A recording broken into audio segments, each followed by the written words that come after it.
Hi there, it's Mrs. Hoppy, and in this video, we're going to take a quick tour of the Google Drive window. So to start, we're going to look at the left menu and a few of the folders.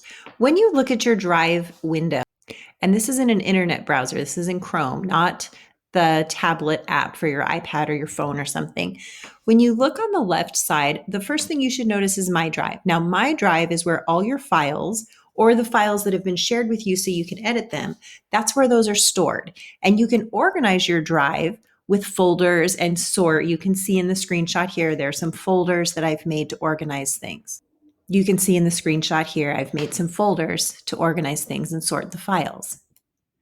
When you look down below that, there's a section that has shared with me, recent, starred, and trackers. These are basically search filters, and you can't organize these.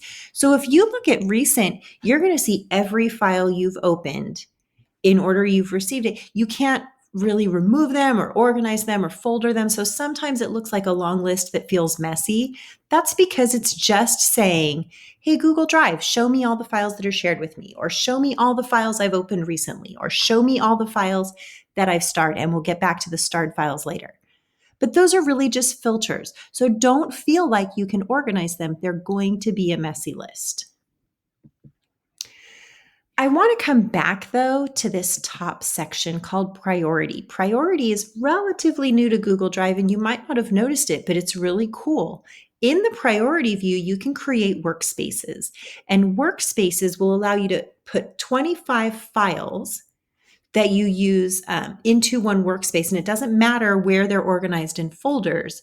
So maybe you have I don't know, templates that you use that you want to have in one workspace, or files relating to a certain unit that you want to have in one space that makes them easy to access. So it's really simple. You just click on Priority, your workspace shows right there. That's just another way to designate files. It might help you find what you're looking for more easily. All you would do to add something to a workspace is when you're on the file, just right click on it, add to workspace. And you can see in this case, I have a workspace already called templates, or you could create a new workspace right there. When I started, for example, having files that had to do with summer school, they might be my files or files that someone shared with me. Putting together a workspace of summer school files makes it really easy to find all those resources quickly. Another thing I want you to notice is the starred filter. So starring something is a really easy way to mark the files that you use right now. If you find that there's a file that you're always needing to search for and you're always thinking, where is that? I can't find it. Just star it, and then it'll always be in your starred filter, and you can click right there and find it. You can also unstar things when you don't need them anymore. So if I'm preparing for an event coming up, I might have the files for that event or that lesson unit starred, and then as soon as it's done, I just unstar them.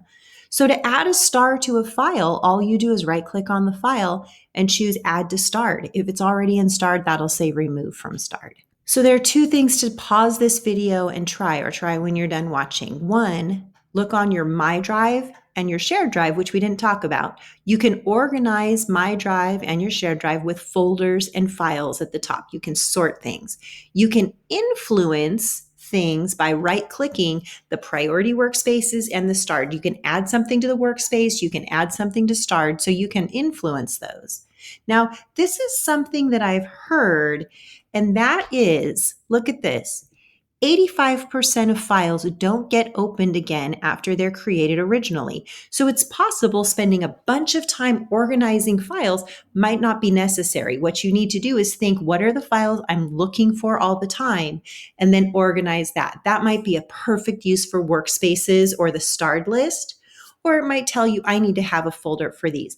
But spending all your time getting all your files organized and in folders might not be the best thing to spend your time on. But I want you to know what all those things in the window mean so that you can start creating a workflow that makes the most sense for you, because we know your system is going to be the one that works the best for you. My system may not be. Hope that helps you get started and get familiar with some of the potential that there is in Google Drive. I'll see you in the next video.